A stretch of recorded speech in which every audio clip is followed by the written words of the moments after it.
መናፍስቶቹ አንቺ ጋር ካሉ አንቺ ጋር ያሉት መናፍስት ወደሱ ይሄዳሉ። እሱ ጋር ያሉ መናፍስት ደግሞ ወደ አንቺ ይመጣሉ። በዚህ አማካኝነት ከሁለት አንዳችሁ ትደክማላችሁ። ስለዚህ ምን ማድረግ አለብሽ? ጸሎት ከመጀመራችሁ በፊት መናፍስት ከአንቺ ተነስተው ወደሱ እንዳይሄዱ፣ ከሱ ተነስተው ደግሞ ወደ አንቺ እንዳይሄዱ ማዘዝ አለብሽ ስትገናኙ ማለት ነው። ግልጽ ነው? ምንም አይነት መንፈስ ከአንቺ ወደሱ እንዳይሄድ፣ ከሱ ደግሞ ወደ አንቺ እንዳይሄድ ማዘዝ ያስፈልጋል ማለት ነው። ሌላ ደግሞ በማዕከላችሁ መንፈስ ጣልቃ ገብቶ የጀመራችሁትን ጸሎትና ስግደት እንዳያቋርጥ እግዚአብሔር አምላክ መማፀን ያስፈልጋል። ተማጸኑት። ይሄን አድርጉ እህቴ። ቀጣይ ደግሞ እሱ መልካ ድርሳን ሲያደርስ ለምሳሌ ቅዱስ ሚካኤል ሁለቴ ነው አይደለ? አንደኛውን አድርሶ ቀጣዩን ለማድረስ አባታችን ሆይ ይልና በመሃል እመቤታችን ሆይ የሚለውን ይተዋል። ሁሉንም ድርሳን ሲያደርስ እመቤታችን ሆይ አይልም። ለምን ተው ስለው ግዴታ አይደለም ነው የሚለኝ። ይሄን ነገር በደንብ አብራራልኝና አባታችን ሆይ ጸልይ ነው እመቤታችን ማይለው ድርሳን ሆን ይጀምራል። የቅዱስ ሚካኤል፣ የቅዱስ ገብርኤል፣ የቅዱስ ሩፋኤልን በቀን ያደርሳል፣ ሶስቱንም ማለት ነው። እና የቅዱስ ሚካኤልን ጨርሶ በመሃል አባታችን ሆይ ሲል እመቤታችን ሆይ አይልም። ለምን ስለው ግዴታ አይደለም ነው የሚለኝ። እና በደንብ አብራራልኝና አልክለታለሁ ቪዲዮን ቆርጬ። ግዴታ ነው እህቴ፣ አይነጣጠልም። ምንም አብራራትም አያስፈልገውም። እንደዚህ አይነት ጥያቄ መናፍቃን ናቸው እመቤታችን ቅድስት ድንግል ማርያም ብለው ማይጸልዩት። ግልጽ ነው አይደለ? መናፍቃን ናቸው እመቤታችን ቅድስት ድንግል ማርያም ብለው ማይጸልዩት እንጂ ግድ ነው። አባታችን ሆይ ከእመቤታችን ቅድስት ድንግል ማርያም ተለይቶ አይጸለይም በቤተ ክርስቲያን አስተምሮ። እመቤታችን ቅድስት ድንግል ማርያም ደግሞ የተገኘው ከመጽሐፍ ቅዱስ ነው እንጂ ከሌላ ከየትም አልተገኘም። ምንድነው የሚለው? እመቤታችን ቅድስት ድንግል ማርያም ሆይ በመልአኩ በቅዱስ ገብርኤል ሰላምታ ሰላም እንልሻለን አይደል? ምንለው በማን ሰላምታ? በቅዱስ ገብርኤል ሰላምታ። ይሄ ቃል ደግሞ ምን ላይ አለ ካልሽኝ የሉቃስ ወንጌል ላይ አለ። ምዕራፍ 1 ቁጥር 30 ጀምረሽ ማርያም ሆይ በእግዚአብሔር ፊት ጸጋን አግኝተሻልና ደስ ይበልሽ፣ ምስጋና ይገባሻል፣ አንቺ ከሴቶች መካከል የተባረክሽ ነሽ ብሏታል ቅዱስ ገብርኤል እና ቅድስት ኤልሳቤጥ። ስለዚህ ይሄንን ይዘን እኛም በቅዱስ ገብርኤል ሰላምታ ምን እንልሻለን? እናታለን፣ ሰላም እንልሻለን እናታለን። ንጉሱን ከመንበሩ ለይተን መውሰድ እንችላለን እንዴ? አሁን ለምሳሌ ምን ልበልሽ? እንዴት አድርጌ ላስረዳሽ? ንጉሱን ከመንበሩ አይለይም አይደል? ከዙፋኑ። የንጉሱ ዙፋን መንበር ደግሞ ማናት? እመቤታችን ቅድስት ድንግል ማርያም ናት። አይደለም እንዴ? ለምሳሌ አሁንም ጥሩ ምሳሌ ልስጥሽ።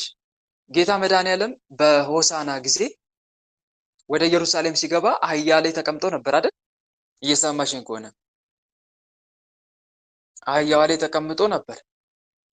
ስለዚህ አህያዋ ላይ ተቀምጦ ሲሄድ እስራኤላውያን ግማሹ ልብሳቸውን ግማሹ ደግሞ ዝንጣፊ ዘንባባ አድርገው ያነጥፉለት ነበር።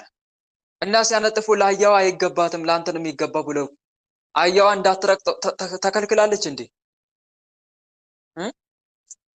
ጌታ ስለተቀመጠባት ምንድን ነበር የተደረገው? ያንን ምንጣፍ ያንን ዘንባባ ዝንጣፊ እየተረገጠ ሄደው ማን ነው? አህያይቱ አይደለ? ስለዚህ እመቤታችንም ለጌታ ለመድኃኔዓለም ዙፋኑ ማደሪያው ናት።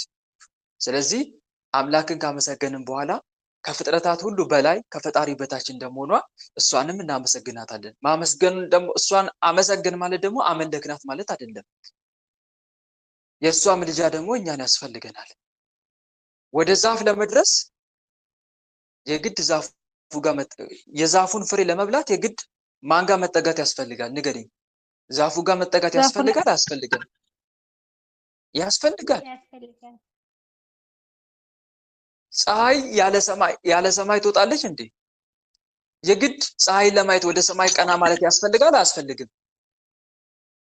ያስፈልጋል። የጉድጓድ ምንጭዋን ለማግኘት ወደ ጉድጓዱ መጠጋት ያስፈልጋል? አያስፈልግም? አስቀድሞ ያስፈልጋል። ስለዚህ እመቤታችን ልጇ የህይወት ውሃ ምንጭ ቢሆን እመቤታችን ደግሞ ጉድጓዱ ልጇ ፀሐይ ጽድቅ ቢሆን እመቤታችን ምስራቅ፣ ልጇ ጣፋጭ ፍሬ ቢሆን የህይወት ፍሬ ቢሆን እመቤታችን ዛፍ።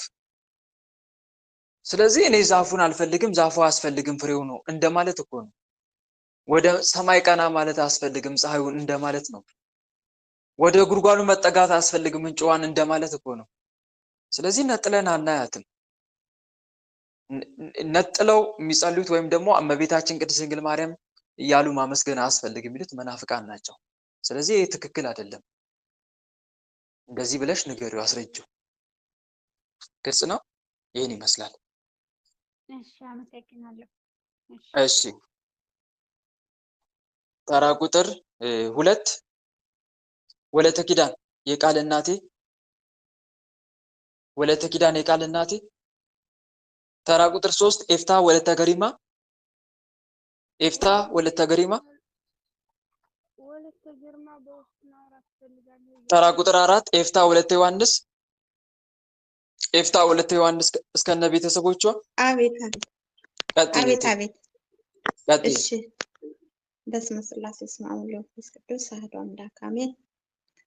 ወልደ አማኑኤል ወንድሜ፣ የኔ ጥያቄ እናቴ በጣም አሮጊት ናትና ከወንድሜ ጋር በጣም ትጣላለች።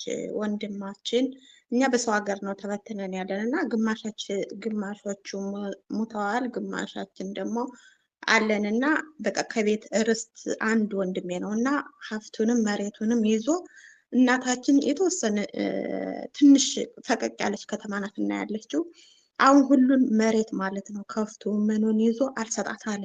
ቁረቢ እባክሽንስ አርጅተሻል፣ ቁረቢ ንስሐ ግቢ ስላት ከወንድሜ ጋር ዶሮና ጥሬ ናቸውና ወንድሜ ላገኘው ደግሞ አልቻልኩም፣ ስልክ የለውም እና ምን ማድረግ ነው ያለብኝ? ወንድሜ ወልደ አማኑኤል ሁለት ልጅ በስደት አገር ሞተውባት በቃ ቀን ተሌት እየየ ነው የምትል። እንደገና ደግሞ በአድ አምልኮት በስላሴ ስም በአድ አምልኮት ደግሞ ታመልካለች።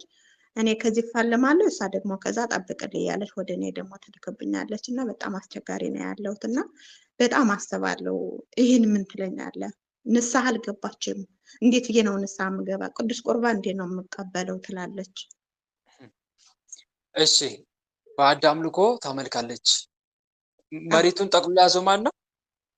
ወንድሜ ነው ጠቅልሎ የያዘው ወንድሜ ነው። አሁን እሷ እኔ በምልክላት ነው አንድ ኩባያ በ40 ብር እየሸመተሽ የምትመገበው እና መሬቴን ሁሉ ከፍቴን ሁሉ እሱ ይዞ አይሰጣትም። የሚገርም ነገር ወንድሜ ወልደ አማኑኤል በጣም እኔ የእግዚአብሔርን ቃል አወቅኩ ብዬ እንኳን ለማለት እየሞከርኩ ነው። እሷ ግን እሳት ነው ያለችው። በጣም ትናደዳለች። እናት ናት አያት ናት? እናታችን ናት እንጂ እናታችን ናት። እና መሬቱን ቤቱንም ሁሉንም ነገር ንብረቱን ይዞ በቃ ለሷ አይሰጣትም። እኔ በምልክላት የአንድ ኩባያ 40 ብር እየሸመተች ነው የምትመገብና እንዴት እየነ ንስሐ የምገባ? መሬቱ ሁሉ ይዞ እየተናደድኩ ወጀዱ ምኑ እየተናደድኩ እንዴት እየነ ለቅዱስ ቁርባን የምበቃው? እንዴት እየነ ንስሐ የምገባው? እያለች እምቢ ያለች። በጣም አርጅታለች። 80 ዓመት ወይም 70 ዓመት 70 ዓመቴ ብላይ ነበረች ባለፈው። እሺ፣ በጉልበት ነው ያዘው ማለት ነው መሬቱን። አዎ በጉልበት ነው ይዞ ያለና እናቴ ንስሐ ለመግባት ቅዱስ ቁርባን ለመቅረብ በቃ ምን ልበልህ ብቻ እኔ በጣም ሌላ ቤተሰብ የለም? ወንድም እህት? ወንድሜ አለ ግን ጎንደር ነው ያለ። ትንሽ ፈቀቅ ያለ ነው እና እሱም ደግሞ ደንዝዟል። የሚገርም ነገር የሆነ ድንዝዝ ነገር ነው፣ መንፈሳዊ አይደለም። እንደገና ደግሞ እህት ያለች እሷን ይዛ ትንሽ የከተማ ናት ያለች እና በቃ እሱ በጉልበት ነው ይዟቸው ያለ። አባትስ የለም? አባታችን የለም። እንዴት ነው? አርፎ ነው? አዎ አርፏል። ቆየ ካረፈ አባታችን እና እኔ ልመክረው ስልክ የለውም። የእግዚአብሔርን ቃል አንዳንድ ነገሮች ልልክለት ወይም እንትን ስለው አገራችን ደግሞ በጣም ድብን ያለ ገጠር ነው እና መብራት የለውም ምን የለውም እና በጣም አስቸጋሪ ሆነብኝ። እናቴ እንግዲህ እግሯ ወደ መሬት እንትን እያመራ ነው እና ኃጢአትሽ ይሄ ሁሉ ነገርሽን ሁሉ ትራገማለሽ፣ ትሳደባለሽ። ወልደ አማኑኤል ምን ልበልህ? ብቻ አፏርፍ አይልም። እኔ እንኳን የእግዚአብሔርን ቃል እያስተማርኳት በቃ እሷ ትራገማለች። ከመሬት ይሁን ምን ይሁን አንቺ ነሽ ልጄ ምን እኔም ብቻ ትመርቂ እባክሽን ሁላቸውን መርቂ ስላት እሱንማ አፈር ይግባ ነው የምትል። የሚገርም ነገር ብቻ ከመላሷ ያለ መንፈስ ልነግርህ አልችልም። ወልደ አማኑኤል እስከነ ልጁ ነው የምትረግመው ያለች። እሺ መልካም መልካም። እሺ ታለም እንደዚህ አይነት ነገር በደንብ ጥንቃቄ ያስፈልገዋል። የመጀመሪያው ምንድነው? ጸሎት አድርጊ። የምመክርሽ እሱ ነው ትልቁ ነገር። የአንቺ ጸሎት ወሳኝነት አለው። አንቺ ራስሽ ንስሐ ገብተሽ ከኃጢአት ዓለም ተመልሰሽ በፍጹም ልብሽ አምላክሽን ብትለምኚው አምላክሽ የልብሽን መሻት ይፈጽምልሻል። በፍጹም ልብ በነፍስም ሁሉ በልብም ሁሉ የፈለከኝ እንደሆነ ታገኘኛለህ ይላል እግዚአብሔር አምላክ።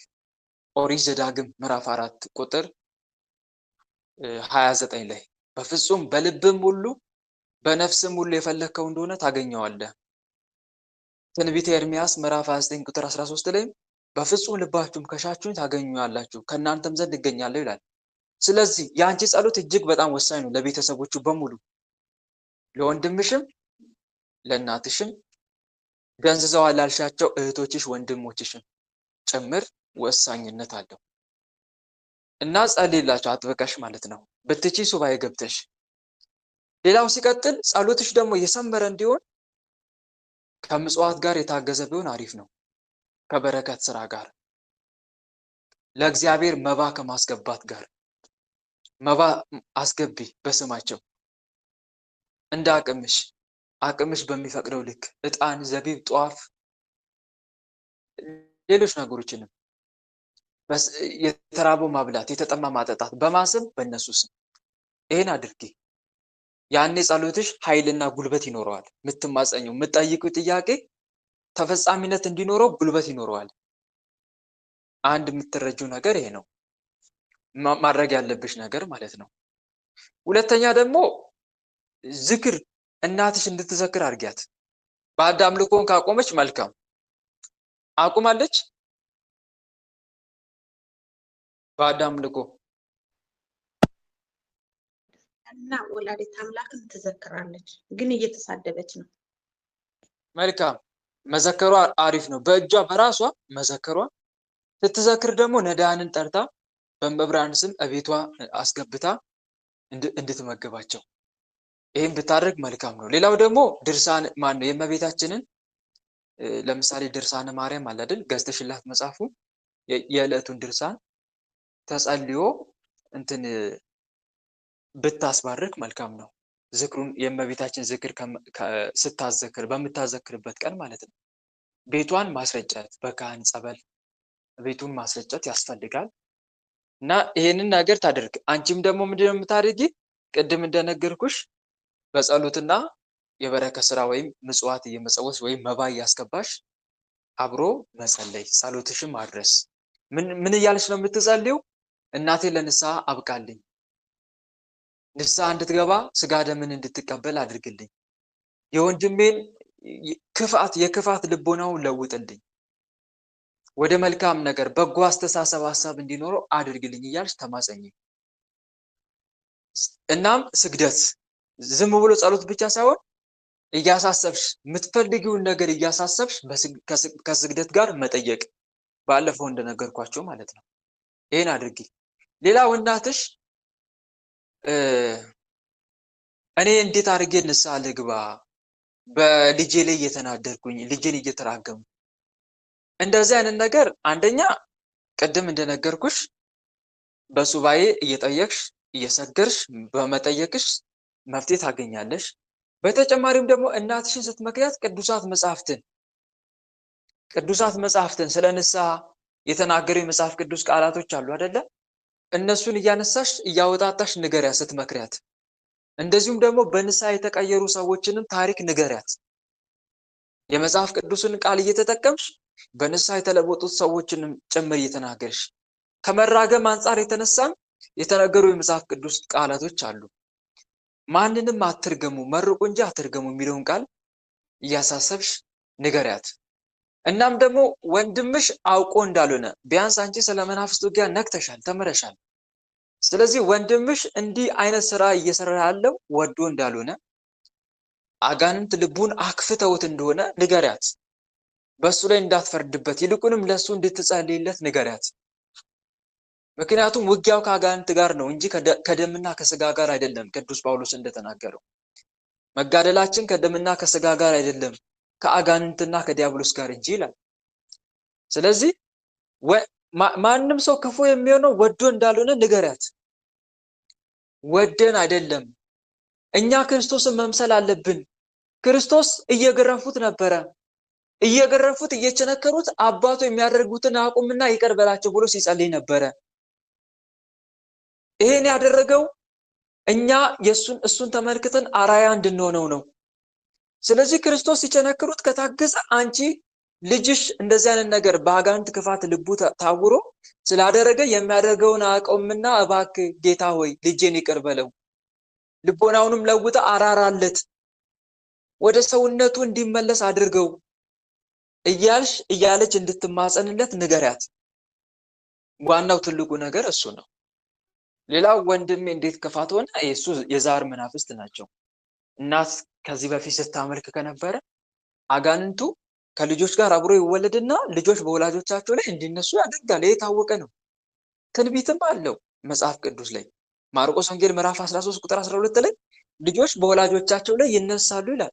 ልጆች በወላጆቻቸው ላይ እንዲነሱ የሚያደርገው ደግሞ ዛር ነው። ራሷ እናትሽ ጎትታ ያመጣችው መንፈስ ነው። መልሶ ከልጇ ጋር ተወልዶ በልጇ አማካይነት እሷን እያማረረ የሚበቀለው እሱ ነው። ስለዚህ ይህ መንፈስ ደግሞ በዱላ ደብድበን አናወጣውም። ምን አድርገን ነው? እሱን ማይመቸውን ስራ መስራት። ስለዚህ እናት ለልጇ ትጸልይ፣ ልቡን እንዲለውጠው፣ ወደ ንስሐ ህይወት እንዲመራው። አንድ መረዳት ያለብን ነገር ይሄ ነው። በእርግጥ ያሳዝናል ያለችበት ሁኔታ፣ ግን ደግሞ ዛሬ ወይም ነገ ምን እንደሚፈጠር አናውቅም አይደል? ብዙ ሰው እኮ ሳይበላው ገንዘቡን ትቶት ይሄዳል። ብዙ ንብረት ሄዶት ሳይጠቀምበት እኮ ድንገት በሞት ይነጠቃል። ስለዚህ ይህንንም አሳስቢያት።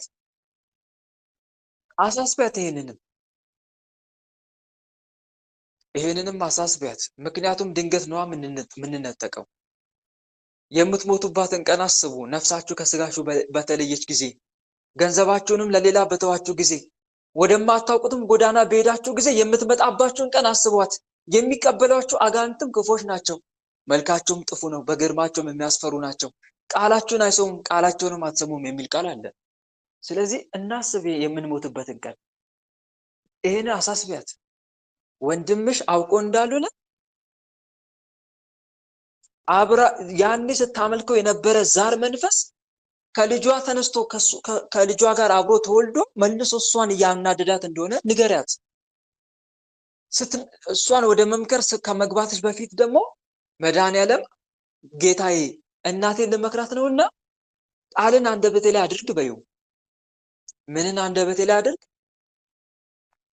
ቃልህን አንደበቴ ላይ አድርግ ብለሽ ተናገሪ። ይሄንን ማድረግ የአንቺ ድርሻ ነው ማለት ነው። በተረፈ በርቺ። እግዚአብሔር ፍጻሜያችሁን ያሳምር። እያስወጣችሁ ነው እንዴ እህት ወንድሞች? ኔትወርክ ንገሩኝ እስቲ። እያስወጣችሁ ነው?